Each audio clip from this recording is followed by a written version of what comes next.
Buenas tardes a todos y todas. Les doy la bienvenida y agradezco vuestra presencia y participación en este espacio virtual Encuentros en la Fundación.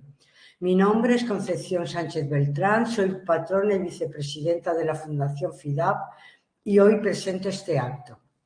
Estos encuentros de los jueves los organiza FIDAP, la Fundación para la Investigación, Desarrollo y Aplicación de la Psicología de la Comunidad Valenciana, en colaboración con el Colegio Oficial de Psicología de la Comunidad Valenciana y con la Academia de Psicología de España. Este año es la segunda edición de estos encuentros y en ellos participan psicólogos y psicólogas, académicos y académicas de reconocido prestigio, aportando su experiencia, conocimiento y saber a través de sus conferencias. En la webinar de esta tarde contamos con la presencia de la doctora Alicia Salvador Fernández Montejo. Para mí es un honor presentarla. Hemos coincidido en algunas ocasiones y quiero resaltar que es una persona encantadora en lo personal y en lo laboral. Posee una gran capacidad de trabajo, siendo una relevante y prestigiosa profesional de la psicología, destacando en el ámbito de la docencia y la investigación. Todo ello se puede ver en su amplio y extenso currículum, del que voy a comentarles unas breves referencias. Es licenciada y doctora en Psicología y en Ciencias de la Educación por la Universidad de Valencia. Es catedrática de Psicobiología desde el año 2002 en la Universidad de Valencia. Ha sido directora del Departamento de Psicobiología desde el año 2004 al 2011 y decana de la Facultad de Psicología desde el 2012 al 2015. Actualmente es directora del programa de doctorado en neurociencias de la Universidad de Valencia y previamente del doctorado de neurociencia con mención hacia la excelencia. Ha sido iniciadora y codirectora del Máster Universitario de Neurociencias Básicas y Aplicadas. Es miembro del Comité Ejecutivo de la Unión Internacional de Ciencias Psicológicas. Ha sido investigadora principal de 12 proyectos del Plan Nacional de I+D de Investigación y de otros convocados por diversos organismos con convocatorias competitivas. Ha dirigido más de 20 tesis doctorales y publicado más de 120 artículos en revistas científicas de alto impacto. Es autora de numerosos capítulos de monografías y manuales. La mayor parte de su investigación se ha centrado en las bases biológicas de la conducta social, estudiando las interacciones sociales y los efectos del estrés agudo y crónico sobre la función cognitiva, analizando variables psicofisiológicas y comportamentales. Ha simultaneado la investigación animal y humana, participando en la puesta en marcha y consolidación de los laboratorios de investigación psicobiológica en Valencia. También ha sido investigadora invitada en distintas universidades de Europa y Estados Unidos y ha participado en numerosas conferencias y reuniones científicas, donde ha presentado ponencias por invitación en diversos congresos nacionales e internacionales. En el 2015 recibió el reconocimiento a su larga trayectoria investigadora por parte de la Universidad de Valencia. Ha sido presidenta de la Sociedad Española de Psicofisiología y Neurociencia Cognitiva y de la Sociedad de Estudios de Psicología. Es miembro titular de la Sociedad Española de Neurociencia y de distintas sociedades internacionales. Ha participado en distintas comisiones de evaluación de la actividad investigadora nacionales y autonómicas. Y para terminar, decir que es académica de número de la Real Academia de Psicología de España. Y la webinar que hoy va a impartir lleva por título ¿Por qué nos quejamos de nuestra memoria? Causas y significado. En fin, muchas gracias, doctora Alicia Salvador, por participar en estos encuentros y cuando quiera puede comenzar. Gracias.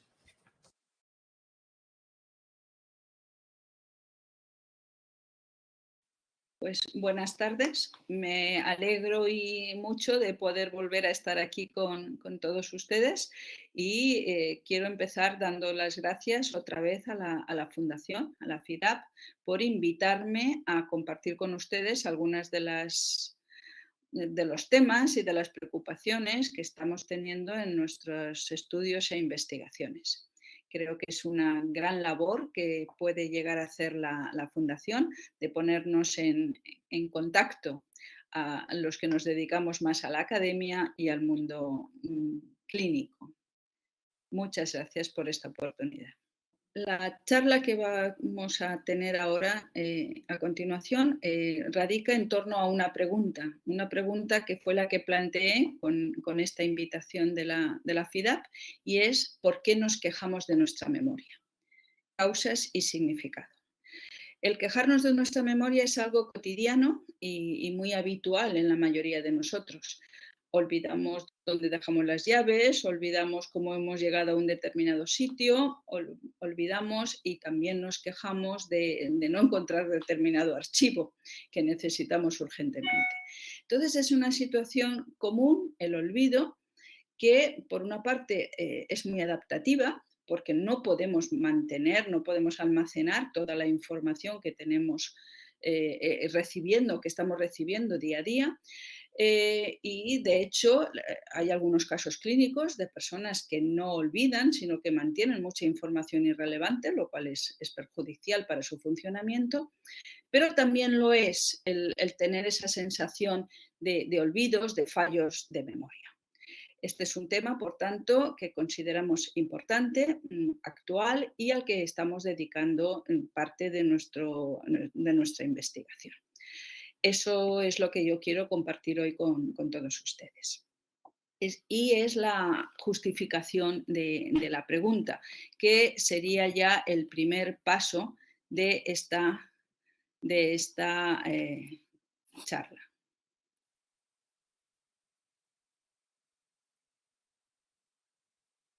En ella vamos a abordar cuál es la definición, el concepto de las quejas subjetivas de memoria y su relación con aspectos biológicos y de evaluación cognitiva. Y nos adentraremos luego en su relación con las enfermedades neurodegenerativas, pero también ya en el cuarto punto, su importancia en las personas sanas de distintos grupos de edad, para terminar con unas conclusiones finalmente. Yo tuve ocasión de compartir aquí también con esta fundación parte de nuestros estudios que veníamos haciendo dentro de un proyecto amplio al que denominamos Proyecto NEME y al que estamos dedicados la mayor parte de nuestra investigación desde hace casi ya 20 años. NEME se refiere a la diosa de la memoria y nosotros hemos estado trabajando sobre los efectos del estrés agudo, concretamente sobre diversos tipos de memoria, atendiendo principalmente a cómo cuáles son los efectos de la ubicación temporal del estresor en relación a las fases del aprendizaje y la memoria. Como ven en esa imagen de ahí, pues el estresor puede darse antes de adquirir la información, cuando se tiene que producir la consolidación o la recuperación de esa información, y los efectos son diferentes. Y son diferentes también atendiendo a distintas características de la persona concreta, como es la edad, como es el sexo o género, algunas dimensiones de personalidad, etc. Hemos estudiado también, hice referencia a ello, el estrés ya más crónico, no puntual en un momento dado, sino el que se extiende en el tiempo. Y ese estrés cronificado tiene una repercusión muy fuerte a nivel fisiológico sobre el eje hipotálamo-hipofiso-adrenal. De hecho, para su estudio, para cuando es el estrés crónico, se utilizan distintos indicadores, como puede ser la respuesta matutina del cortisol, lo que llamaríamos el CAR, los niveles de cortisol también al acostarse, que cada vez están resultando más interesantes, la diferencia entre los niveles iniciales y al anochecer, etc. Hay indicadores distintos que se han estudiado en relación a ese rendimiento en distintos tipos de memoria. Y ello lo hemos hecho en poblaciones, en grupos especialmente expuestos a estrés. Concretamente, por ejemplo, en fóbicos sociales, en jóvenes con una fuerte fobia social, también en personas con diabetes, que es una fuente importante también de estrés, no solo la enfermedad, sino el tratamiento de la misma, el ajuste a las indicaciones. Y en esta investigación llegamos a este tema que nos ocupa hoy, que es el de las quejas subjetivas de memoria. Se trata ya de una situación en la que las personas tienen una percepción bastante clara de que tienen fallos, de que olvidan aspectos importantes para ellos en su vida diaria y que también tienen situaciones de distracción. Y esto está ocurriendo en ausencia de causas, digamos, orgánicas claras. Entonces, es una situación claramente subjetiva, quejas subjetivas de memoria. Es decir, es algo que percibe la persona y que no necesariamente tiene un reflejo en el rendimiento objetivo cuando se llega a evaluar la memoria. También la segunda condición que estábamos mencionando es que se da en ausencia de una condición orgánica. Por tanto, no son detectables unos correlatos biológicos significativos. Todo esto, como sabemos, se va matizando un poco conforme se avanza en la investigación. Respecto al punto de la relación de las quejas subjetivas con el rendimiento evaluado, hay que señalar que en los estudios que se han ido haciendo, pues se encuentra que en algunos casos hay algunas señales de un peor rendimiento en algunos tests, pero son resultados muy poco unánimes, son bastante contradictorios en general. Y ello podría deberse a distintas razones, muchas de ellas claramente metodológicas. Por ejemplo, habría que señalar que la forma de valorar y de evaluar, pues, como sabemos, es un factor esencial para poder determinar efectos. Las quejas de memoria en muchas ocasiones, en algunos estudios, se reducen a una respuesta de sí o no, tiene usted fallos de memoria, es una cuestión única. Otras veces son un conglomerado de algunas preguntas ad hoc en ese estudio y algunas veces, en cambio, se utilizan test psicométricos que ya han sido validados y que han sido elaborados ya específicamente para esto. Entonces, hay una diversidad de formas de llegar a evaluar esas quejas. Por otra parte, también respecto a los efectos en memoria, pues es claro que algunas veces se considera que el tipo de test no es suficientemente sensible para detectar esos fallos que la persona dice tener en su vida cotidiana. Otro aspecto a considerar, pues el contexto de investigación, que como veremos es muy relevante. Algunos estudios se hacen con muestras clínicas, personas que están siendo atendidas por esta situación. Otras veces son voluntarios a los que se les recluta mediante anuncios o también en parte de la información procede de estudios epidemiológicos en los que se incluyen, entre otras muchas cuestiones, pues algunas relativas a estas quejas de memoria y a algunos rendimientos. Es importante también, y es otro factor de origen de diversidad de resultados, la edad de la muestra. Muchas veces son grupos muy amplios, de 18 a 80 años hay estudios, entonces tenemos una variedad grande. El sexo y el género se considera, aunque muchas veces no se estudia específicamente, y también se han analizado algunas características de personalidad, que como veremos también juegan un papel importante. La exposición a estrés, cuánto estrés, el estrés percibido, etc. Entonces, hay varios motivos por los que esos resultados no son unánimes. Por otra parte, respecto a los correlatos biológicos, todos sabemos que depende un poco también de la sensibilidad de lo que estemos utilizando para medir esos factores biológicos. De hecho, sí que hay algunos indicios de que con estudios de neuroimagen se han encontrado algunas reducciones en el tamaño de ciertas estructuras en personas que indican estas quejas en comparación con los controles. Estructuras de las que son importantes para los procesos que estamos comentando, como por ejemplo el hipocampo.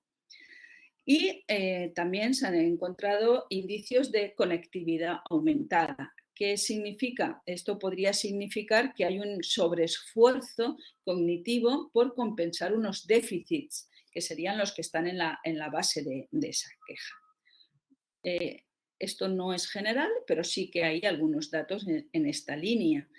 Y de hecho son datos que se han considerado para pensar y tener en cuenta que esta situación de quejas de memoria, quejas subjetivas, podrían ser parte de una secuencia temporal de alteraciones cerebrales que precediesen al deterioro cognitivo leve y a la enfermedad de Alzheimer.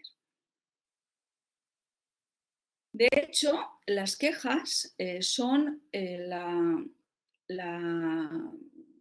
el factor componente más importante de un nuevo concepto, bueno, no es tan nuevo, pero que voy a introducir yo ahora, que es el declive cognitivo subjetivo.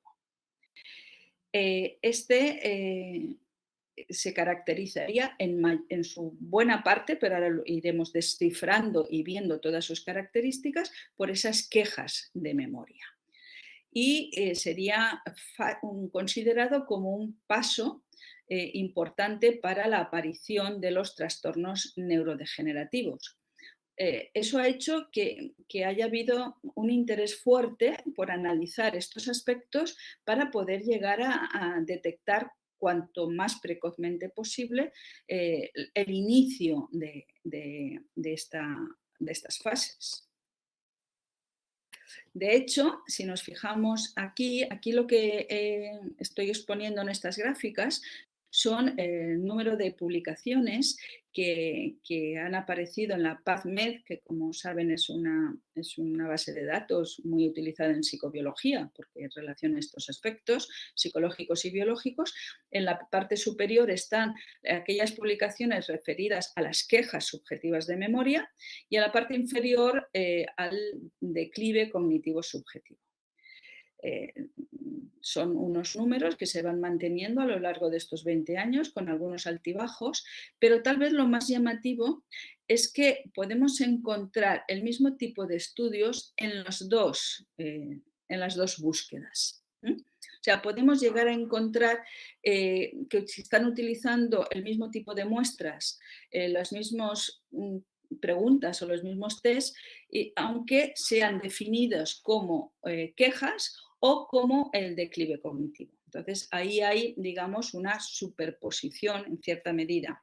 Aquí los trabajos no están repetidos, lógicamente, pero lo que quiero referir son las características de lo que se está investigando. Que ahí sí que hay muchos aspectos comunes. Vamos a pasar ahora a centrarnos en esas quejas en relación a las enfermedades neurodegenerativas. Y creo que todos sabemos que en mayores las quejas de memoria y las quejas cognitivas, que sería otro aspecto también, otra denominación que se emplea, generalmente se incluyen bajo esta denominación más general de declive cognitivo subjetivo. es lo que más se está utilizando últimamente, pero sigue habiendo debate, como en muchos otros términos en psicología y conceptos, y de hecho, pues hay diferentes posiciones. Se siguen utilizando nombres más o menos distintos para acabar definiendo o caracterizando el mismo fenómeno. El declive cognitivo subjetivo tiene ya su primer uso, ya fue en los años 80, tiene ya un tiempo. Sin embargo, insisto, aunque es probablemente la denominación más empleada, no quiere decir que no se estén empleando otras, como el deterioro cognitivo subjetivo, el deterioro cognitivo, el deterioro subjetivo de memoria, etcétera, etcétera. O sea, las denominaciones son diversas, pero están atendiendo a una situación bastante común. Ese deterioro que está siendo objeto de una amplia investigación por parte de numerosos grupos, podríamos definirlo como una percepción de declive cognitivo en ausencia también de evidencia objetiva. Vuelve a ser una experiencia de un sujeto, de una persona, la experiencia de la que informa de que en este caso ha empeorado o de que tiene situaciones de pérdida de memoria más frecuentes o situaciones de confusión. Esto, como todos sabemos, son características sintomáticas de la enfermedad de Alzheimer y la demencia. Y eso es lo que llevó a ese interés por ahondar más en este fenómeno, en la situación de esa percepción que tiene una persona, de ese deterioro, de ese empeoramiento de. Y que, insisto, estaría relacionada con las fases de la enfermedad de Alzheimer. Vamos a ver también que esto vino reforzado por la circunstancia de que en algunos estudios que se pudieron detectar algunos cambios típicos de la enfermedad de Alzheimer en personas que tenían estas quejas subjetivas.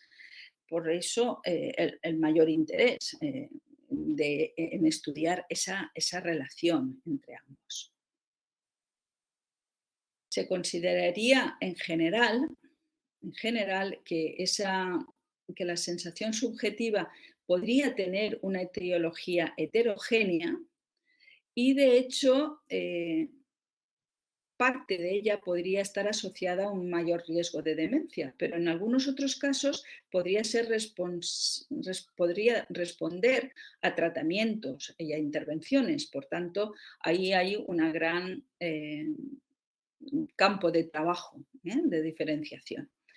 En cualquier caso, sea un tipo, sea una etiología, sea una causa, una u otra, lo que está claro es que esa sensación subjetiva afecta negativamente la calidad de vida. Por tanto, debe ser analizada y estudiada.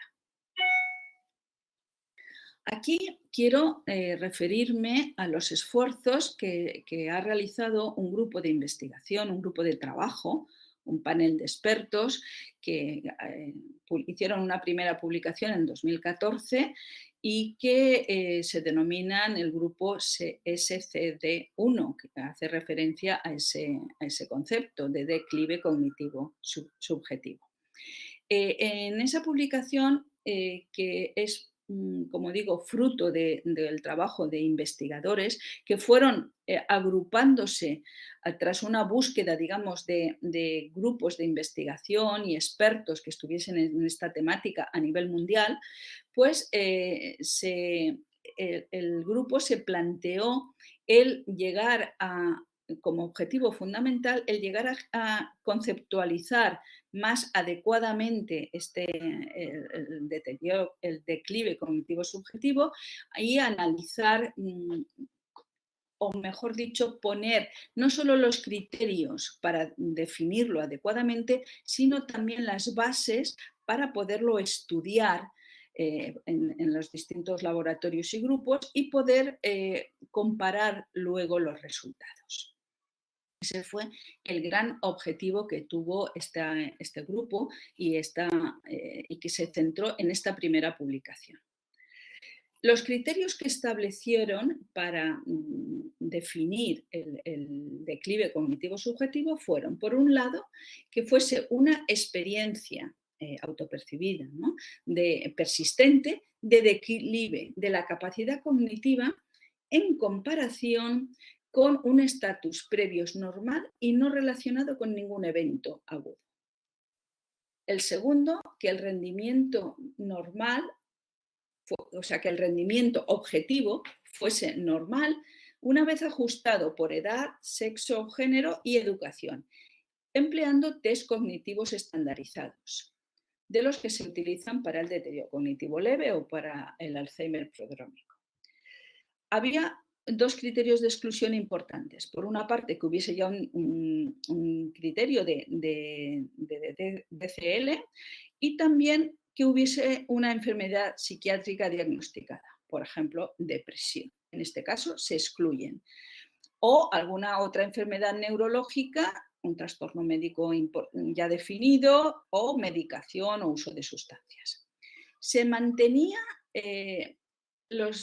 aquellas personas que tuviesen niveles de depresión y ansiedad por debajo del diagnóstico. Eso sí que quedaba, digamos, incluido dentro de la definición. Otro aspecto importante, que no voy a detallar, pero que sí que he señalado, es los distintos tipos de información que pensaron que había que especificar en los estudios para poder llegar a poner en común la información. Por ejemplo, pues la edad de inicio, si había sido un informe solicitado o era espontáneo, o si había información de un informante. Todo eso era información que se consideraba interesante, relevante para poder seguir avanzando. En esa misma publicación definieron más específicamente lo que ellos llamaron los criterios del SCD+, que es el que sí que sería considerado etapa previa para el Alzheimer o el deterioro cognitivo leve. Y aquí se destaca el declive subjetivo de memoria, más que en otros dominios, el inicio en los últimos 5 años y que la edad fuese de 60 o más años, que hubiese una preocupación por estos fallos y un sentimiento de peor rendimiento que otros de la misma edad. Se consideraba que sería muy interesante, si estaba disponible, pues tener la confirmación de un informante o la presencia de información sobre el genotipo APOE, así como algún otro biomarcador. Lógicamente, esto depende del contexto en que se esté realizando la investigación. En esta imagen podemos observar cómo se especifica un poco la ubicación de ese declive cognitivo subjetivo como una etapa previa, una etapa del Alzheimer preclínico, previamente al deterioro cognitivo y a la demencia. Y cómo una vez que se da ya la información clara de que de que se produce ese deterioro, pues entonces ya estaríamos en la fase del deterioro cognitivo. Aquí pueden haber algunas diferencias sutiles en algunos test, pueden detectarse algún peor rendimiento muy concreto, pueden haber situaciones de compensación, etc. E insisto también en la necesidad de realizar los ajustes necesarios en función de la edad, el sexo y el nivel educativo.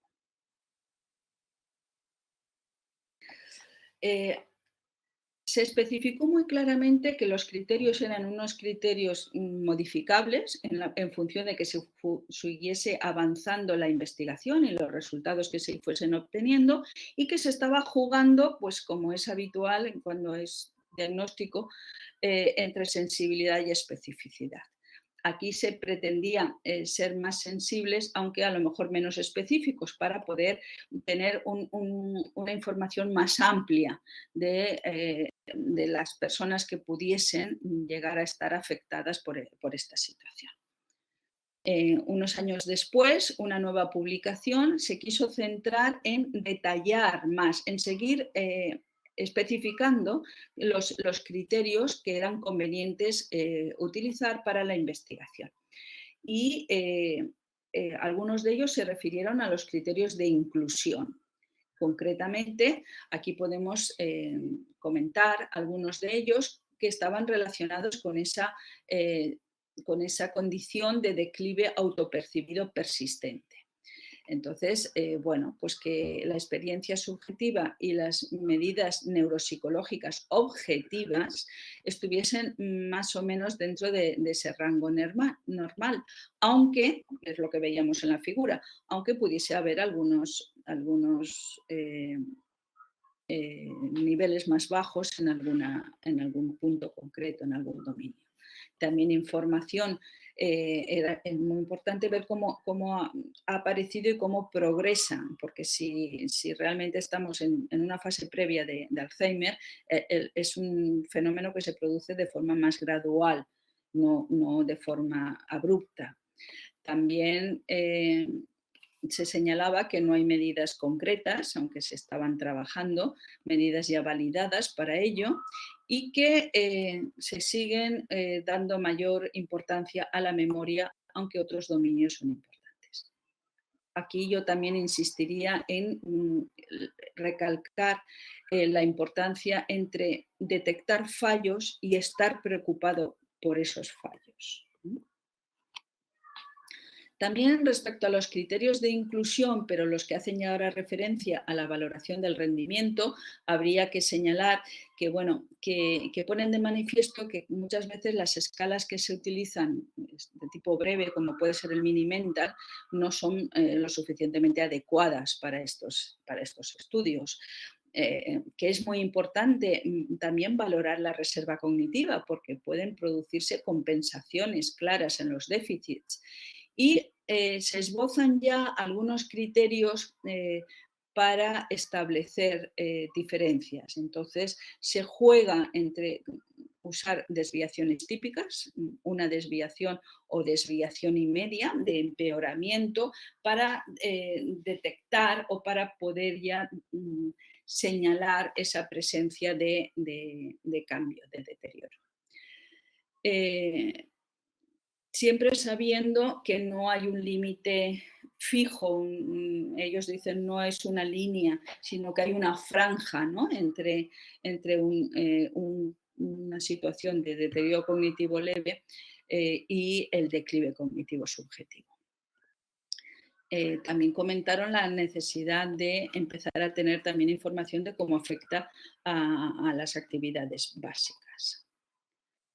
Respecto a los criterios de exclusión, hicieron mucho hincapié en el tema de los diagnósticos de determinadas enfermedades. La depresión, por ejemplo, y ya señalan escalas concretas para poder mejorar esa comparación de resultados. Y siguen manteniendo que no hay que eliminar a aquellas personas que tienen unos valores subumbral. El tema de la sintomatología depresiva es un tema muy importante que seguiremos viendo después y que está siendo actualmente de gran interés y dedicación en este tema. Y bueno, hay también toda una serie de factores adicionales que consideran importantes, como, por ejemplo, pues, que la información que nos pueda dar un observador externo, pues, suele ser una información más tardía que la que da el propio sujeto sobre su declive percibido.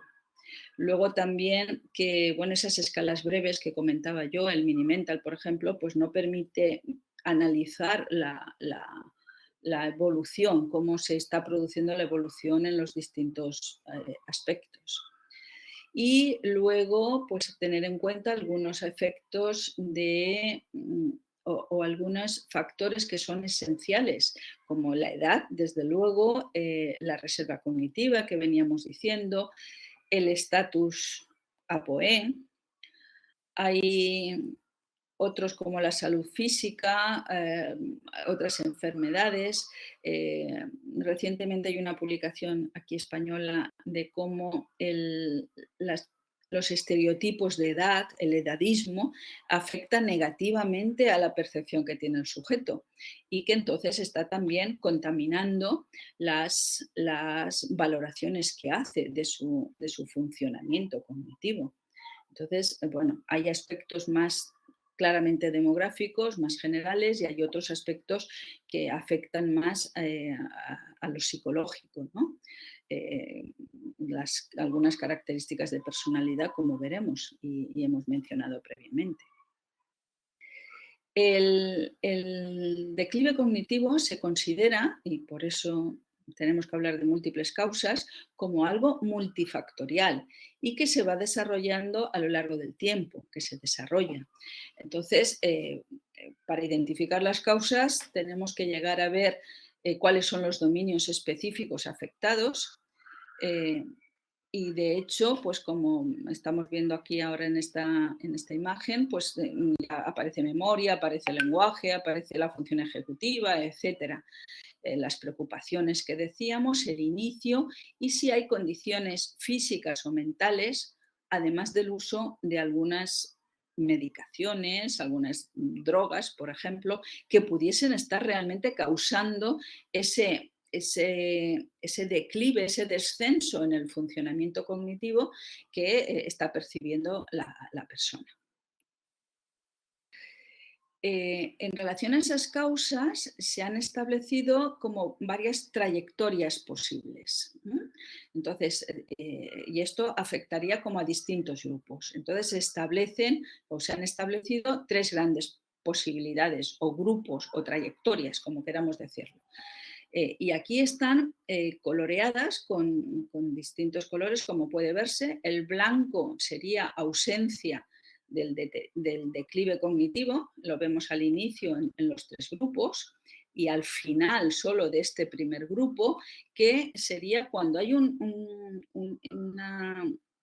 declive, pero que es reversible, que está motivado por alguna situación que no acaba de llegar al nivel de deterioro real, objetivo, como por ejemplo debido a una depresión o sí, a un estado depresivo. El color verde es realmente cuando hay se percibe ese declive y como vemos, bueno, pues aquí se diluye, se acaba siendo blanco, pero en el segundo grupo vemos que se va acentuando ese color verde. Aquí es un SCD estable, pero que no va a ser reversible. Aquí nos encontraríamos, por ejemplo, a los cambios asociados al envejecimiento, que sabemos todos que hay unos cambios importantes en ese rendimiento cognitivo. Y en el tercer grupo ya aparece el rojo, que ya es cuando ya hay un deterioro cognitivo objetivo, por decirlo ya con todas sus condiciones, y en este caso, como vemos, se empezó por el blanco, pasó por el verde y acabó en el rojo. Ahí ya estamos en las fases del deterioro cognitivo y de la demencia. ¿Cuáles son las características que aumentan el riesgo de estar en este último grupo, en lo que habíamos dicho que era el SCD+? Pues sobre todo, que ese empeoramiento sea en memoria, a pesar de que puede ser en otros dominios también, pero este es el más acentuado, que se haya producido en un periodo de esos 5 años, que sea a una edad de 60 o más años, que haya una preocupación por ese deterioro y que haya una persistencia en el tiempo, una persistencia de la sensación subjetiva. además de una búsqueda de ayuda. Y también la confirmación del declive por un observador. Las que tienen asterisco no estaban incluidos en la original, pero hay que señalar, y ahí están los dos asteriscos, que estas condiciones, estos criterios siguen siendo modificables en función de la información que se esté analizando y que se esté encontrando en las distintas investigaciones. Estas dos características adicionales que he mencionado, la consistencia a lo largo del tiempo y la búsqueda de ayuda médica, pues suponen un mayor riesgo de un futuro declive objetivo. De hecho, hay un metaanálisis de estudios epidemiológicos que indica que el desarrollo de demencia se da en el 14% de las personas que obtienen SCD y de un 27%, perdón, de Alzheimer en un 14% y de DCL en un 27%. También que hay varios estudios prospectivos que sugieren que ocurre por promedio unos 10, algunas veces han dicho 15 años antes del diagnóstico de demencia. Estaríamos en esa situación en que está reconocido que el declive cognitivo subjetivo sería una etapa ya incluida en la progresión de la enfermedad de Alzheimer.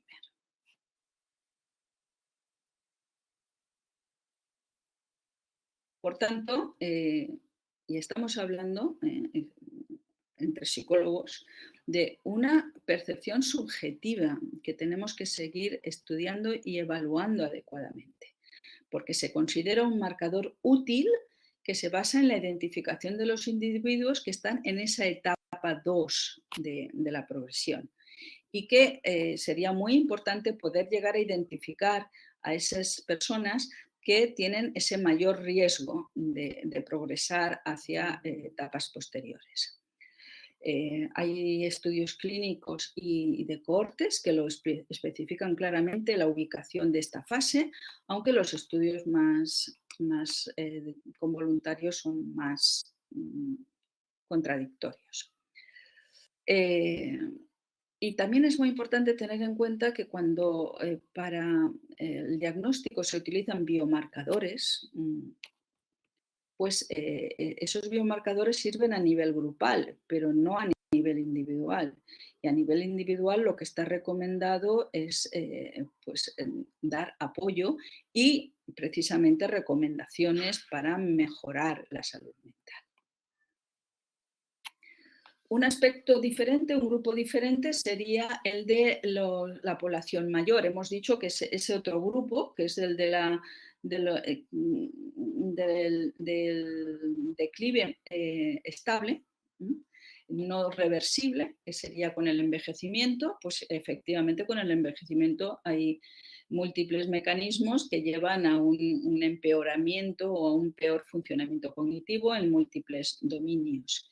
Y de hecho, lo que también se sabe por los estudios realizados es que en las personas mayores de 70 o más años, pues en un porcentaje muy alto, si se les pregunta, se quejan de su memoria. Ahí tenemos también ese factor. A menudo está ligado a síntomas de depresión o de ansiedad y estos síntomas son los que actualmente se están intentando trabajar y estudiar a ver si realmente son un elemento adicional por los fallos, van en paralelo a, o son parte también, hay una base fisiológica para ello. En general, entonces, podemos decir que las causas de las quejas y de este declive subjetivo pueden ser enfermedades cerebrales y neurodegenerativas de distinto tipo, trastornos psiquiátricos y condiciones psiquiátricas subclínicas también estarían ahí, incluido el estrés crónico, los trastornos del sueño, algunas enfermedades metabólicas como la diabetes,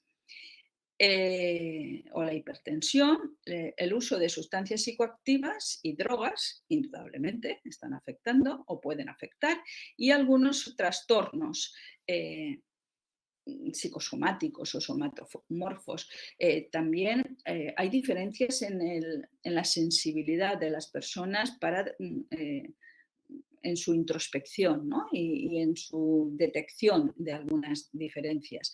Hay rasgos también de personalidad que pueden estar afectando a esta expresión de quejas o de mayor sensibilidad a.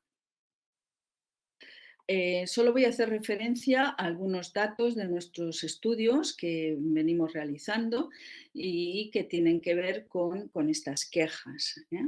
Y que lo hemos hecho en relación al estrés, sobre todo, fundamentalmente, porque estamos trabajando con adultos sanos de distintos grupos de edad y que hemos utilizado pues, los indicadores del eje hipotálamo-hipófiso-adrenal para analizar sus relaciones.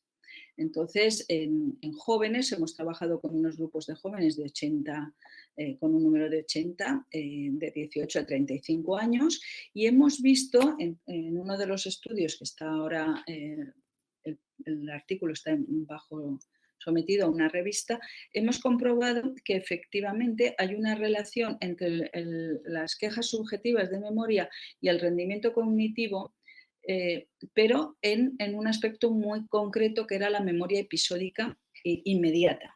Y que esto, cuando nosotros introducíamos como moderador el neuroticismo, como característica de personalidad, efectivamente es en el grupo de mayor neuroticismo donde se produce, donde existe esa clara relación. El neuroticismo, hay otros datos de otras investigaciones que muestran su importancia para este tipo de alteraciones y trastornos. Hemos relacionado también depresión, ansiedad con las quejas y con la resiliencia. Y hemos visto cómo estos estados negativos, la depresión, la ansiedad, pues efectivamente están afectando a la presentación de quejas. Estamos hablando ahora en jóvenes, ¿eh? Hemos dejado ya enfermedades neurodegenerativas, hemos dejado mayores, estamos en jóvenes de 18 a 35 años. Entonces, ahí vemos que los elementos más asociados o que están asociados a esas quejas son situaciones de depresión, situaciones de ansiedad, y que la resiliencia, porque quisimos también analizar algo ya más positivo, algo capaz, una característica capaz de hacer afrontar mejor estas situaciones, va en el sentido contrario. Cuando vemos jóvenes y mayores, que también los hemos estudiado y comparado, pues podemos encontrar que cuando las relaciones en los jóvenes, la relación de las quejas y los efectos de las quejas están muy modulados por esos factores psicológicos que mencionaba, de ansiedad, depresión. Mientras que en los mayores, en un grupo de 55 a 75 años, es la edad. O sea, la diferencia entre estar en la primera grupo de 55 a 65 o de 65 a 75, lo más determinante. Por tanto, otra vez apoyo a que las quejas son diferentes, tienen diferentes causas y naturaleza según la etapa de la vida que consideremos. Llegamos ya a las conclusiones y en ellas quiero señalar cómo esas quejas de memoria por las que hemos empezado y terminado y el declive cognitivo subjetivo pues perjudican la calidad de vida y pueden llegar también, en algunos casos, llevar a ser etapas precoces de enfermedades neurodegenerativas. La edad es un factor fundamental para entender las causas y el significado de las quejas. Y hay que tener presente la información que poseen las personas evaluadas para poder conocer mejor el fenómeno. Quiero decir, si las personas tienen esos estereotipos negativos que mencionaba antes del edadismo, o si conocen su genotipo respecto a la POE, aquellas personas que saben que tienen el alelo 4, pues ahí hay una valoración mucho más dura de su memoria. También hay que considerar que hay que detectar atendiendo a estos criterios que se van estableciendo y seguir las recomendaciones de salud mental. Es muy importante y ahora hay un esfuerzo fundamental para seguir estudiando la sintomatología depresiva y la terapia psicológica. Y pues también tenemos grandes desafíos. Necesitamos más investigación en jóvenes y en la mediana edad. Yo no lo he dicho aquí, ya no hay tiempo para ello, pero también estamos utilizando medidas cardiovasculares y electroencefalográficas para detectar ese funcionamiento cerebral de unos y de otros. Otro aspecto muy importante es analizar específicamente el género. Hay poca información todavía sobre ello, y los tipos de memoria, centrándonos en aquellos con mayor validez ecológica, como podría ser la memoria prospectiva. Y finalmente hay que estudiar también factores protectores. No nos podemos quedar con la depresión, la ansiedad y el neuroticismo. Tenemos que ir a aquello que podemos llegar a potenciar. Bueno, con todo eso ya cierro la charla. Muchas gracias por la atención. Este es el trabajo de un grupo de investigación que llevamos ya mucho tiempo en estas temáticas y bueno, en este momento las personas que forman parte de este grupo pues están aquí en esta foto, pero han intervenido otras muchas durante este tiempo. Y nada, quedo a vuestra disposición por correo electrónico, el grupo, etc. Muchas gracias.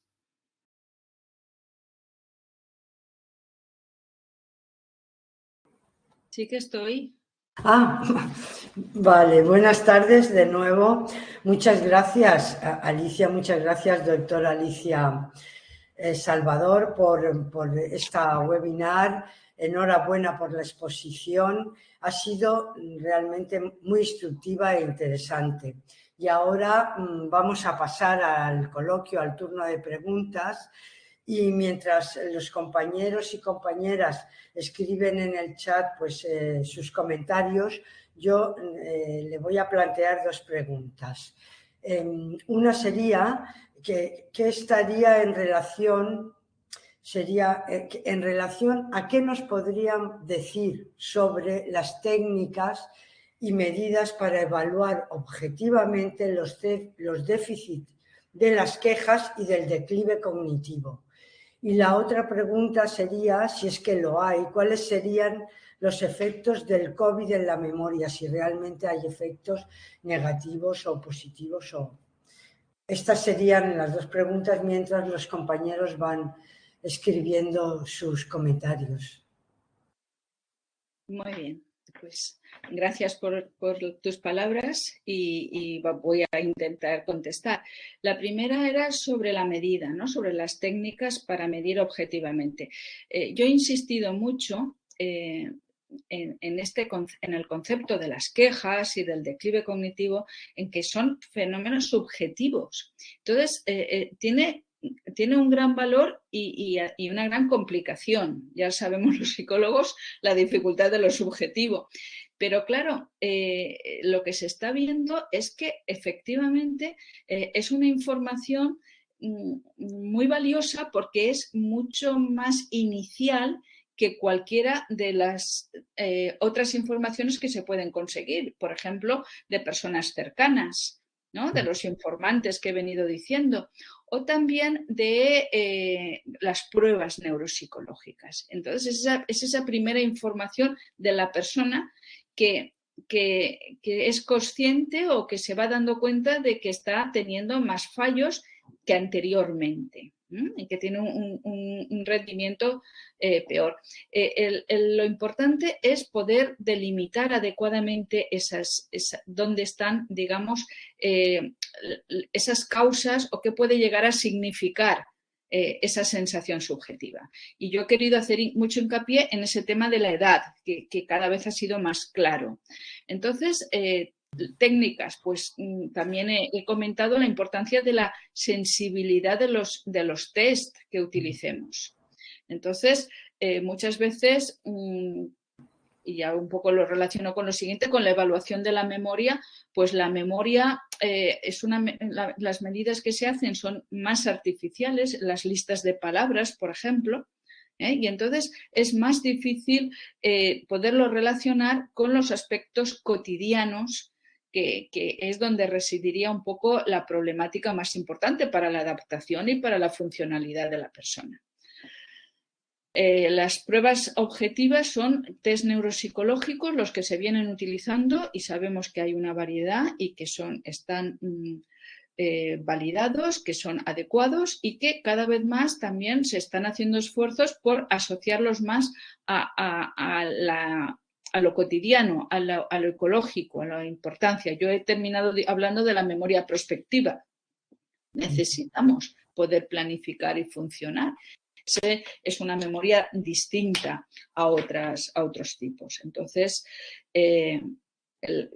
tenemos los test psicológicos, se pueden utilizar otras técnicas objetivas. Nosotros no lo he mencionado en esta ocasión, pero también hemos utilizado pruebas electroencefalográficas para poder detectar esos cambios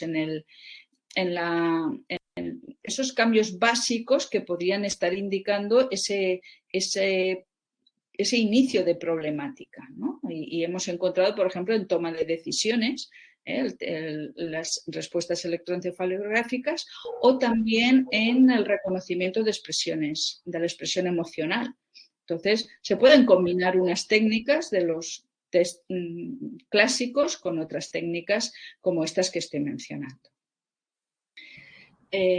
Respecto a la segunda pregunta, que tiene que ver con el COVID, pues bueno, el COVID ha sido una situación de estrés muy fuerte y duradera.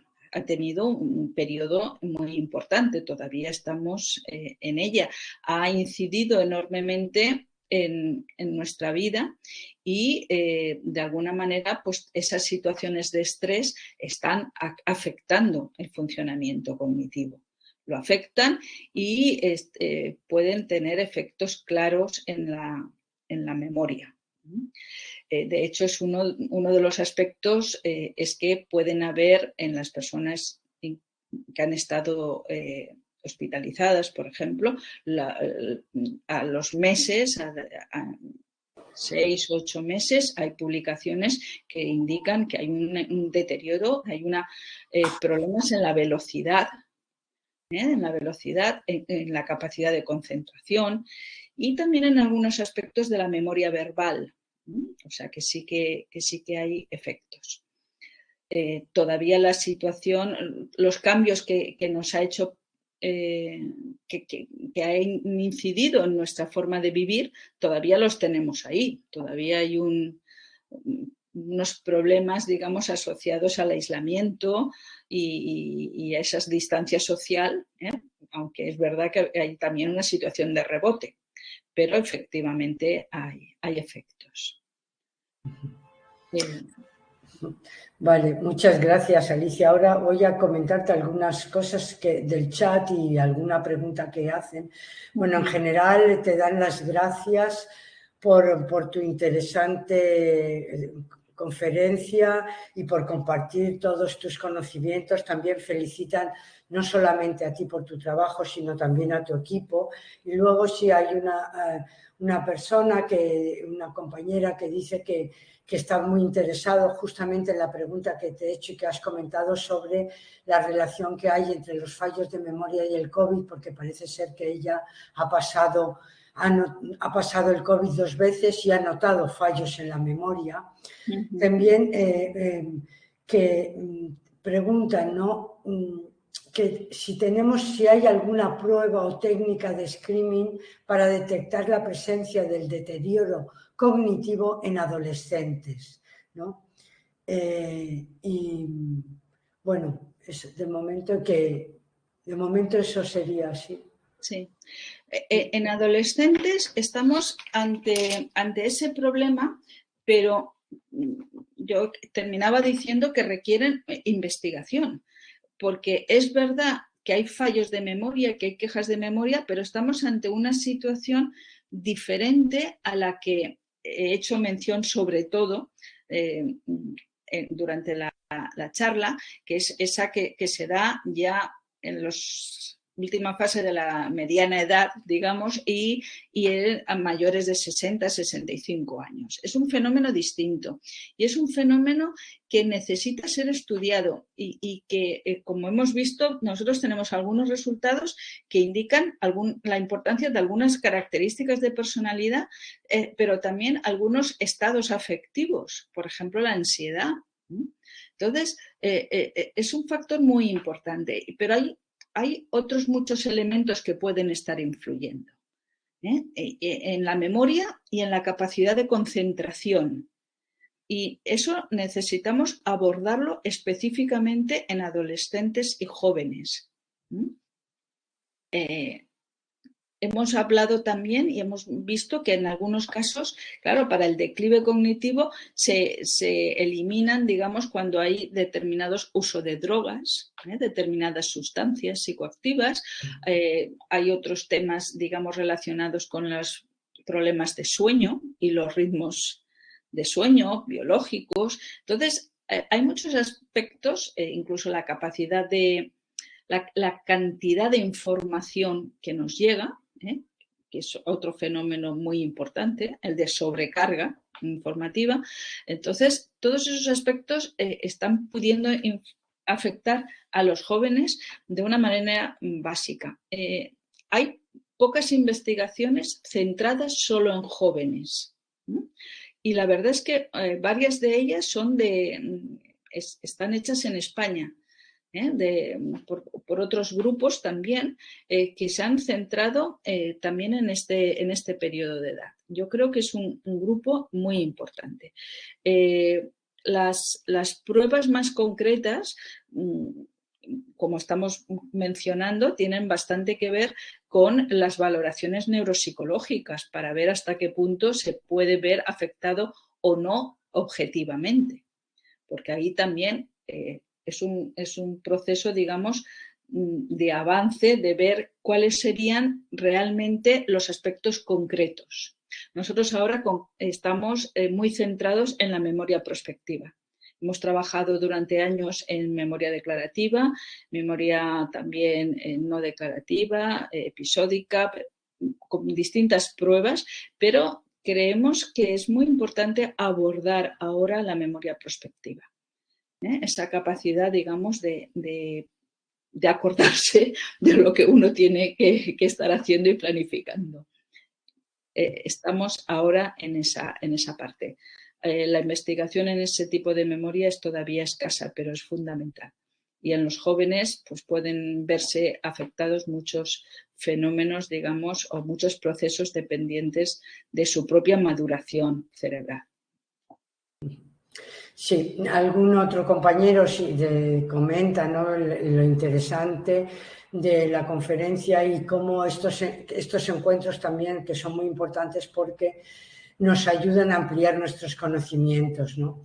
Luego hay una persona que pregunta que si hay algún programa que se puede utilizar para prevenir la pérdida de memoria y cuándo.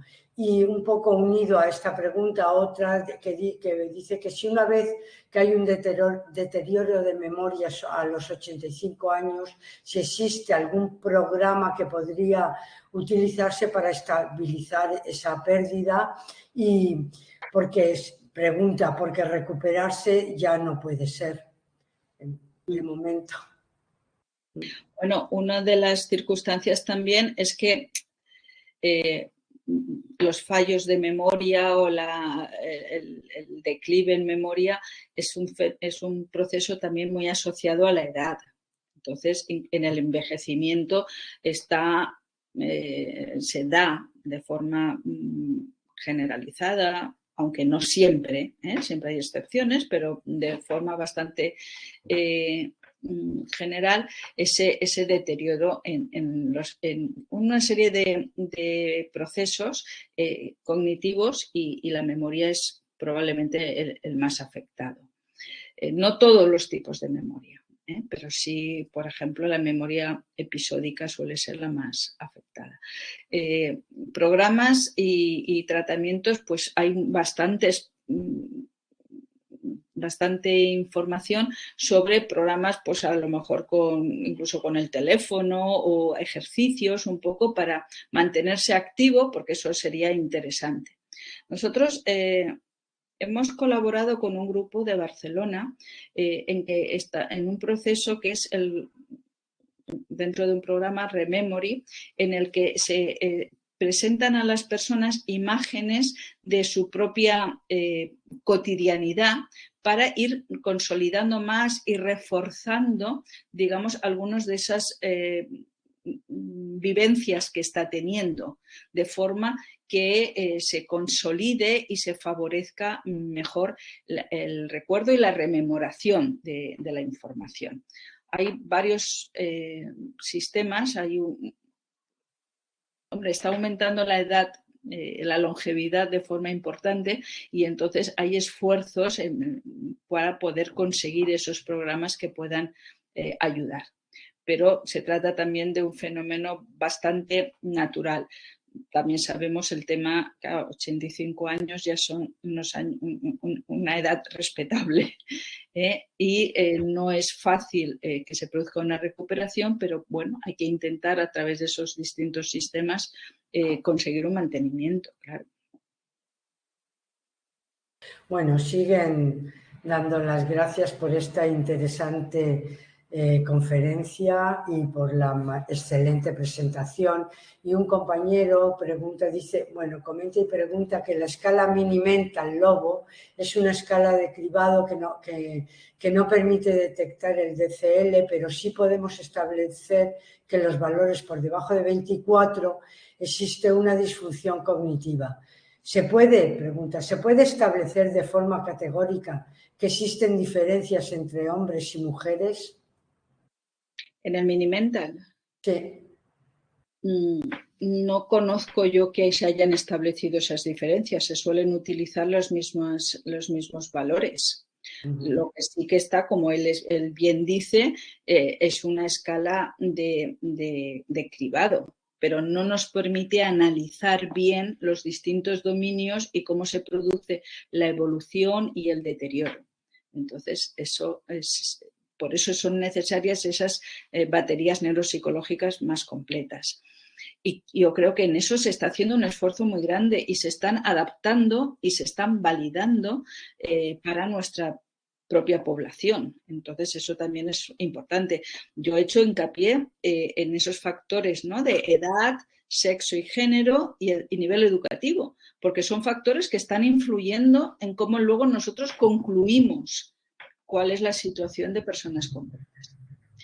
Diferencias sexuales, lo he dicho también como uno de los puntos a trabajar, a estudiar, a analizar, porque los resultados son todavía escasos y contradictorios en general, ¿no? Y bueno,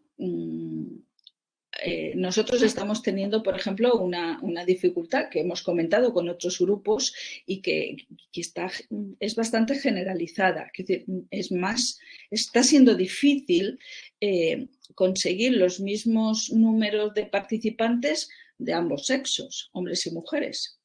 Tenemos mucha más participación femenina en general en los estudios de este tipo que la masculina. No es una cuestión solo de edad, no es un problema de que haya más mujeres, ¿eh?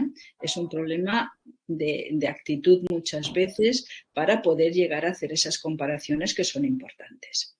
Poderlas tener para poder al final pues sí vislumbrar si existen esas diferencias y dónde están las diferencias. ¿Cuál es su origen también? Sí, bueno, voy a leer un comentario de un compañero y dice: considero que el manejo del sujeto en los recursos atencionales, así como la memoria de trabajo, juegan un papel decisivo para que pueda haber memoria, sea episódica o semántica y conceptual. Hay que ver cómo las personas mayores manejan esos recursos atencionales cada vez más disminuidas y siempre sea la ansiedad o sea el estrés pueden alterar el funcionamiento en la memoria, ¿no? Por último, creo lo importante considerar la velocidad para recuperar información que pueda obtenerse con algún retraso. Ese es el comentario, si quieres decir algo. Totalmente de acuerdo. La velocidad está muy asociada a la edad, a la maduración, digamos, y vamos a decir aumento en sabiduría para quedar bien, que se consigue con los años. Hay una reducción en la velocidad y eso, lógicamente, influye en el rendimiento. Para algunos autores, algunos autores han considerado que la velocidad sería como el punto central, ¿no? El que hace que que otros dominios se vean afectados. Y porque se necesita más tiempo. Muchas veces para incluso encontrar las palabras, están las palabras que queremos utilizar, pero cuesta más llegar a ellas. Entonces, es muy importante tener en cuenta ese aspecto de velocidad, porque a lo mejor una persona de más edad es capaz de hacer lo mismo, incluso mejor, pero necesita algo más de tiempo. Entonces, es un factor importante. Y también el tipo de tarea un poco a realizar, ¿no? Que puede llevar a más o menos motivación para hacerla. Pero la velocidad es muy importante, efectivamente. Sí, y otra pregunta para ir terminando, ¿no? Un compañero, Juan, que dice, ¿hasta qué punto la emoción nos hace recordar experiencias aprendidas? Ejemplo de la bailarina de edad adulta que al ponerle una canción de ballet recordó su coreografía y la revivió con tal similitud. Bueno, yo no he entrado en ese tipo, pero bueno, sí que he mencionado un poco la importancia, ¿no? de las emociones para el reconocimiento, por ejemplo, de expresiones emocionales, pero efectivamente el tipo de contexto emocional es un factor fundamental para la recuperación de la información. Y también hemos podido ver en los estudios previos cómo no es lo mismo el recuerdo, tampoco la consolidación de información de naturaleza emocional frente a una información que es neutra. Las emociones juegan un papel importantísimo para la consolidación y para la recuperación de la información que tenemos. Y ya, si te parece, la última pregunta que nos hace María Inmaculada, que dice que tiene 53 años y que le atrajo mucho esta ponencia porque ella misma se queja continuamente de su memoria y ha de utilizar mecanismos diferentes, recordatorios, alarmas, agendas. Dice que tiene una tía paterna que tuvo Alzheimer, sus padres son muy mayores y gozan de muy buena memoria, pero ella viene quejándose desde hace mucho tiempo. Tengo algo de estrés laboral y a veces me cuesta mantener la atención. Y te pregunta, ¿no?, que si hay algo que puede hacer y si ha de preocuparse o no. En principio, está en esa situación de quejarse y con la duda de la preocupación o no. A ver, fallos de memoria y en esa situación, porque dice tengo algo de estrés laboral, a veces me cuesta mantener la atención. El estrés, lo hemos dicho desde el principio, es un factor muy negativo para la atención y para la concentración, que son elementos importantes para memorizar, para asentar, ¿no?, los recuerdos. Entonces, bueno, preocuparse dependería de hasta qué punto acaba siendo un problema real, con connotaciones objetivas, con correlatos objetivos, quiero decir, y también pues habría que ver ese factor, ese estado de ánimo, ¿no? Incluso el sueño, si ese estrés le está dificultando un sueño reparador, que sería otro factor importante para tener consecuencias negativas en la memoria. Sí, ya para terminar voy a decir las palabras que ha escrito un compañero que dice que ha sido muy interesante la charla y que deja algunos espacios para seguir investigando. Y muchas gracias, Alicia, muchas gracias por esta súper interesantísima conferencia y por este magnífico coloquio. Muchas gracias y que nos veamos pronto. Muchas gracias a ti y a todos vosotros. Y bueno, pues nosotros vamos a seguir trabajando e intentando pues ir avanzando en estas temáticas que son de interés general y muy importante para la vida. Muy importante, sí, tú lo has dicho. Muchas gracias y a todos vosotros por haber estado aquí y haber escuchado y participado. Muchas gracias a todos y todas. Hasta otro. Hasta luego.